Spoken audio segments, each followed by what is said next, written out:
This week on the Brody File, this might look like Capitol Hill, but it also doubles as a storage house for presidential dreams. A look at some senators who seem to have their sights set on something bigger than Capitol Hill. It's called the White House. So who's in and who's out? I have to ask my wife. Well, let's get her back. We get the chair. A closer look at Rand Paul, Ted Cruz, and Marco Rubio, a trifecta of senators mulling a run for the White House. This special edition of the Brody File from Capitol Hill is next.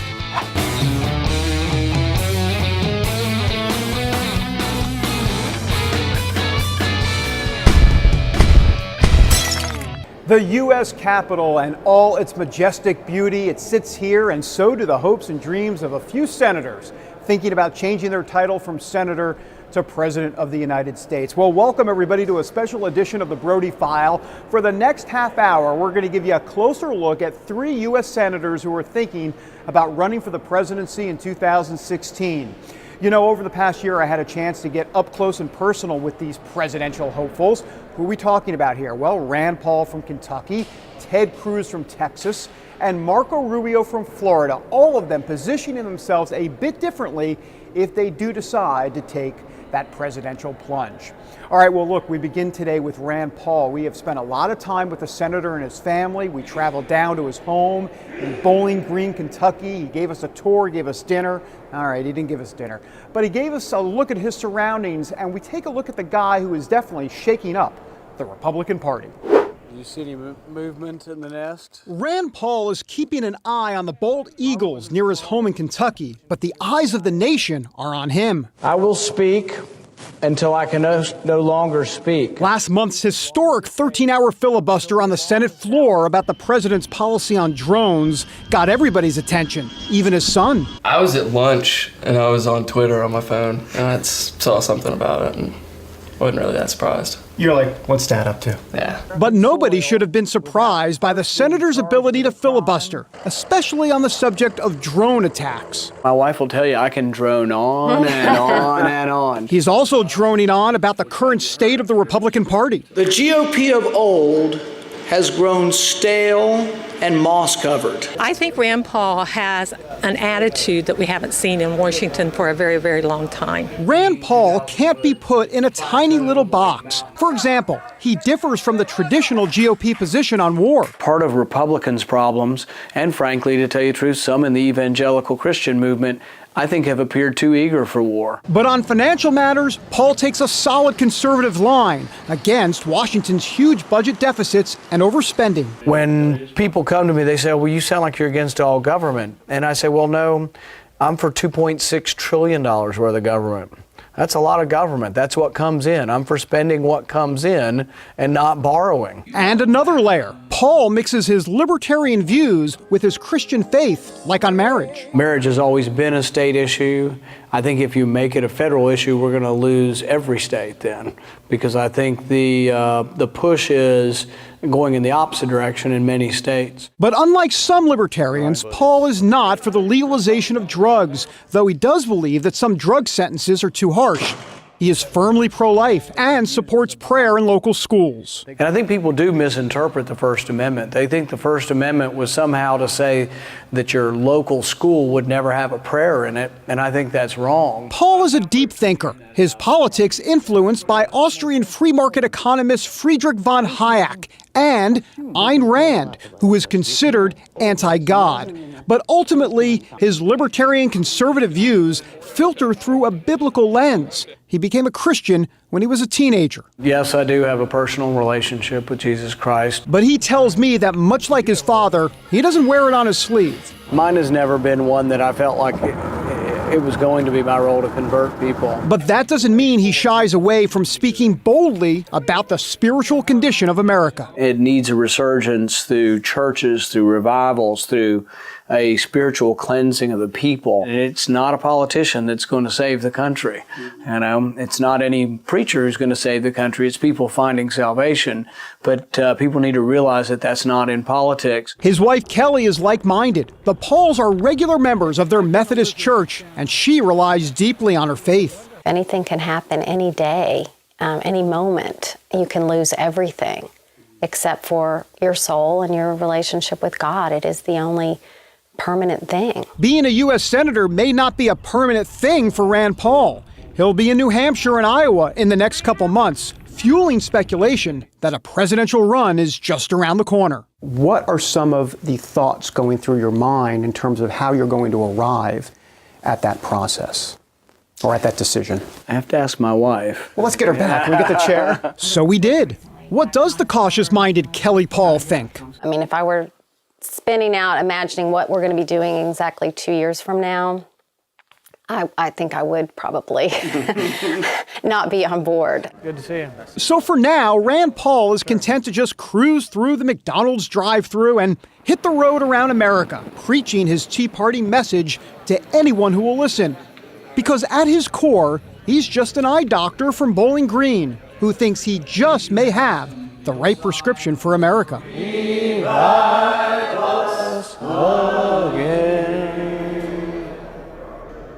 Rand Paul on the Brody File. He is definitely one guy to keep your eye on. Look, he's not your traditional Republican candidate, which, by the way, makes him all the more interesting. There are potholes ahead for sure for him, but if he plays his cards right, you just never know. All right, coming next, boy wonder, Marco Rubio of Florida.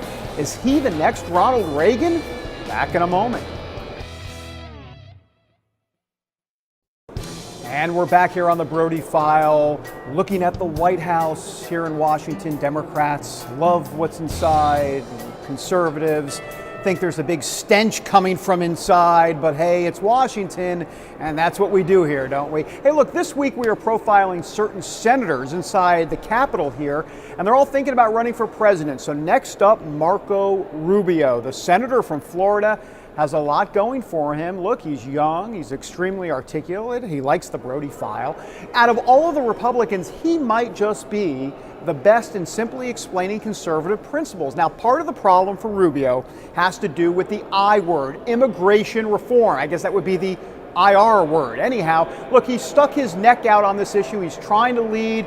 He's trying to come up with a comprehensive agreement, but he took lots of slings and arrows because of it. Now, a while back, before immigration reform was declared dead during this congressional session, we had a chance to sit down to talk to Rubio about immigration reform and what it might mean to his possible presidential ambitions. Has this been harder of a sell than you originally thought? You know, the answer to it is yes and no. I mean, yeah, here's the no part. I think people are prepared to do something about the 11 million human beings that are in this country illegally. They understand these are real people. They violated the law, so there has to be consequences for that. But these are real human beings who have families and loved ones and hopes and dreams, and the vast majority of whom are here for the same reasons our parents and grandparents came. So that part of it, I think, has pretty well been debated. There's still some, discomfort with the notion that someone who's broken our laws would get to stay. But by and large, people say, look, if they have to pay fines, they have to wait in line, they have to start paying taxes, they have to undergo background checks, we should figure something out for them. The part that's still hard is the border security, because people are only willing to do what I've just described if we secure our borders and we make sure that there isn't another wave of illegal immigration in the future. And I think that's where we are right now in this debate, is can we do enough about border security so that people will support doing something about the 11 million? And that's what I'm focused on. That's what I'm working on trying to accomplish. And let me ask you a little bit about, there have been conservatives that say, look, partnering with Schumer and Durbin and Menendez and all. I mean, the question is, do you trust these guys on immigration reform to make sure that they're an honest broker? Well, the thing about legislating is it has to be in writing. I mean, at the end of the day, the bill is in writing, so it's not about trusting them. They obviously have a different constituency and some different principles than mine, but everything's been in writing. So we've put out a set of principles when we started this process. That's what I signed up for, those principles. And those principles were pretty clear. We were going to do something to accommodate the people that were here illegally, but we were going to secure the border. We were going to create a system to track people when they come in and when they leave. We were going to create a system to be able to verify that people are legally here before they get hired. That was agreed to, and that's in writing. And then we put out a bill that did a lot of that. And if you think about it, 96% of this bill is not controversial. The piece that remains to be settled is, are we doing enough on the border? And as we've introduced this bill as a starting point and we've worked on it, we've gone to my colleagues, and what they're saying is, look, we just don't think it's enough. We don't trust the administration, quite frankly, Republican or Democrat. We've been told this before, that they're going to secure the border, and that never happens. So they're prepared to provide certainty for the people that are here illegally, so long as we also provide certainty that the border is going to be secured. And that's the second part that we need to focus on. And it'll be in writing. It'll either happen or it won't. What about the argument that why not wait 2 more years, potentially have a Republican president, and have a whole different dynamic at that point? Well, for a couple things. First of all, what do you do in the meantime with the 11 million people that are here now? I mean, It's been going on for a while. It has. So at some point, you've got to do something about it. Secondly, what we have now is hurting our country. We are, aside from the illegal immigration problem, we need to recognize that America is involved in a global competition with other countries for business, but we're also involved in a competition for talent. So imagine for a moment if some kid from another country was playing college basketball and he was the best college basketball player in the country.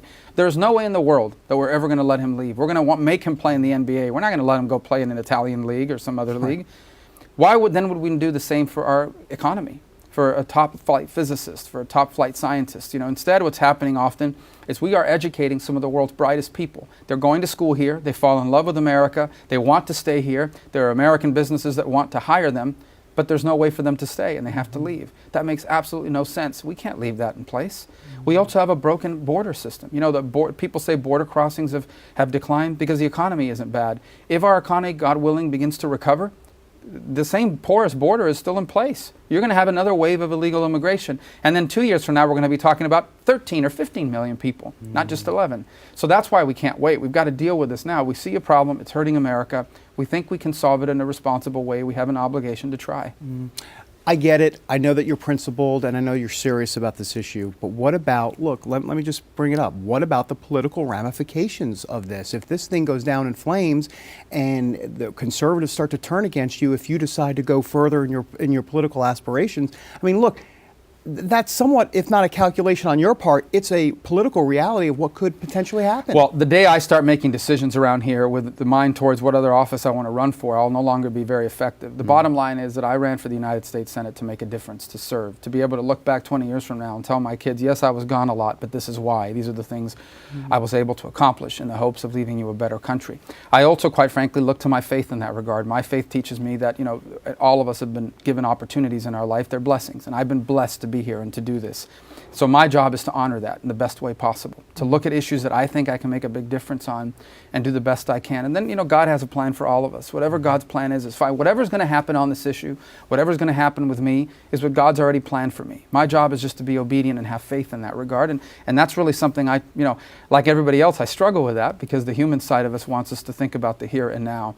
But I think ultimately, if you try to approach every issue in life, from the smallest detail to a big issue like this, with that viewpoint, it gives you a sense of peace and calm about it you wouldn't otherwise have. That is Marco Rubio here on the Brody File. It's going to be interesting to see if he runs. The Brody File senses that he will run if, and here's the big if Florida Governor Jeb Bush does not run. Now, if Jeb Bush runs, then the guess here is that he will defer to the elder Jeb Bush, who is a mentor and a friend. All right, when we come back from Capitol Hill, a Brody File prediction on the 2016 presidential race. Oh, what's it going to be? I don't even know. No, I know. Stay tuned. That's next. Capitol Hill, and we're back in Washington. Capitol Hill, the most popular place on earth. Americans love what happens here. All right, not really. That's a bold-faced lie. We're lying here on the Brody File. All right, well, look, so far we've looked at Rand Paul and Marco Rubio. A little later, we're going to look at Ted Cruz. However, what about the other 2016 possible presidential contenders? That is the subject of this week's Brody File commentary. Besides the folks here on Capitol Hill dreaming of the White House, there are plenty of others too. The list is long. You've got Governor Bobby Jindal of Louisiana, New Jersey Governor Chris Christie, former Arkansas Governor Mike Huckabee, Wisconsin Governor Scott Walker, Jeb Bush, maybe Indiana Governor Mike Pence, Rick Santorum, Dr. Ben Carson, Rick Perry, Paul Ryan. I'm sure there are even more. I'm losing my breath. There's no way to accurately predict who will win the nomination. Heck, it's hard enough to predict who will actually run. However, here's a little food for thought. 5 guys stick out to me as candidates who could get through to the nomination. Let's take a look. Mike Huckabee, he's an all-shucks type of guy. He would be able to weave a conservative message in a compassionate way. Then there's Wisconsin Governor Scott Walker. Look, he has a solid record as governor. He's also a blue-collar type guy who could win a lot of votes. Marco Rubio, candidate 3, a strong candidate. The Brody File, by the way, not convinced that immigration is going to be his undoing. Bobby Jindal, a guy to watch out for. This guy is so smart. He's bursting at the seams with ideas, and it will indeed be refreshing on the trail. Also, don't forget about Rick Santorum. This would not be his first rodeo. He does have that blue-collar theme, and it plays well in key swing states. All right, look, sure, there are other candidates that could emerge. There's plenty of time. But right now, the Brody File thinks those 5 that I just mentioned may have the best shot. All right, coming next, it is cruise control for the senator from Texas. A look at the man liberals can't stand. We're back in a moment. And welcome back to the Brody File. All right, time now to look at Ted Cruz. Boy, does he make waves up here and across the nation. You know, he came here breathing Tea Party constitutional fire, and he has not let up. It has made him enemy number 1 for liberals. But look, diehard constitutionalists love the guy. The Brody File crew spent some time with him and his wife Heidi a while back. We went down to Houston. Have a look. Senator Cruz, thanks for joining us. I want to ask you what this real last month has been like. I mean, you won in November, and now you've had a few weeks here in D.C. What's this all been like for you? Well, it's really been magical. I mean, this entire journey, it started over 2 years ago, and we have gone from when we started January of 2011.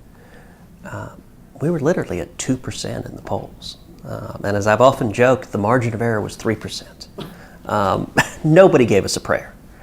And we ended up going through a $50 million primary, the most expensive primary in the entire country. We were outspent 3-1. We weren't supposed to have a chance. And what we saw was breathtaking. You know, you said before about how you're not too much into politicians saying God called me into a race or anything like this, but you clearly have to see God's hand in all of this for your life.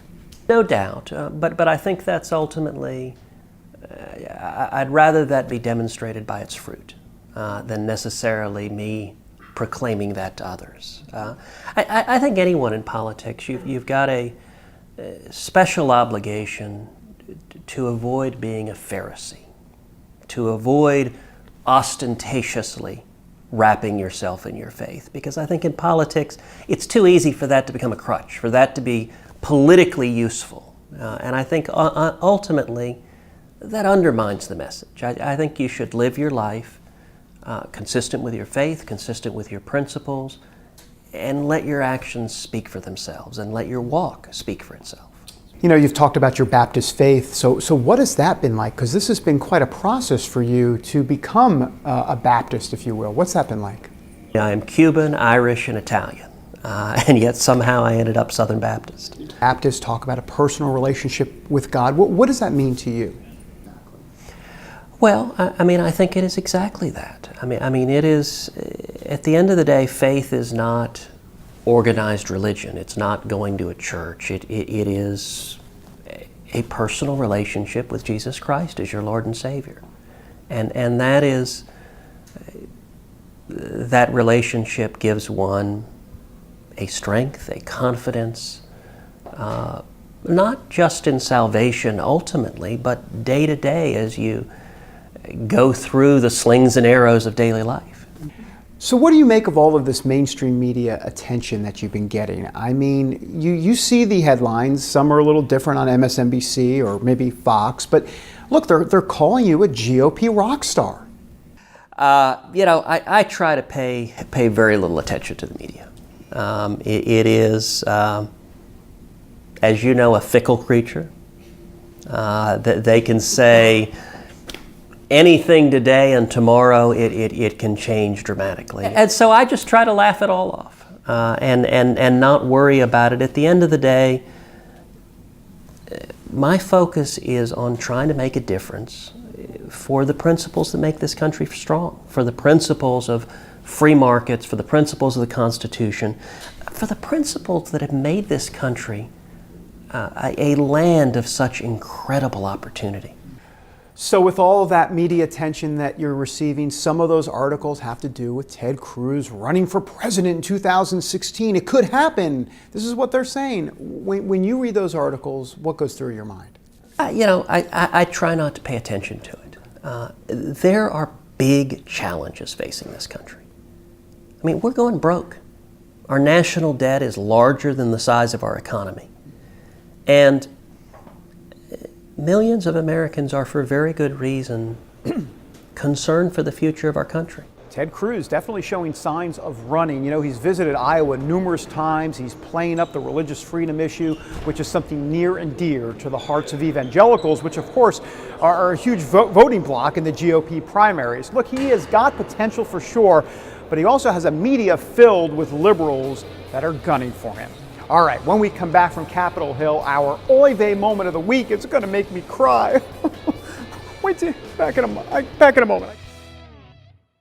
And welcome back to the Brody File from Capitol Hill. All right, look, well, before we leave you, we have a very sad story. So sad, in fact, it made us crack up. It's this week's oy vey moment of the week.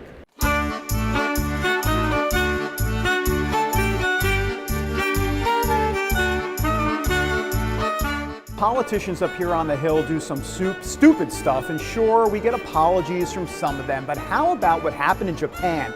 A Japanese assemblyman got busted after spending political funds on hundreds of personal trips, so he felt so bad he called a press conference, but wait until you see this. He was so distraught about being caught that he got a little emotional. Well, maybe very emotional. でも同じや思ってこの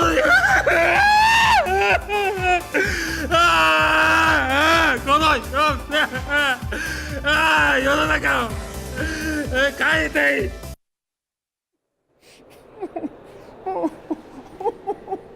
I'm sorry. Now that is a good cry. Unfortunately, it came in front of dozens of cameras. Oi, Gavolt, and we thought Speaker Boehner was crying too much. Not even close.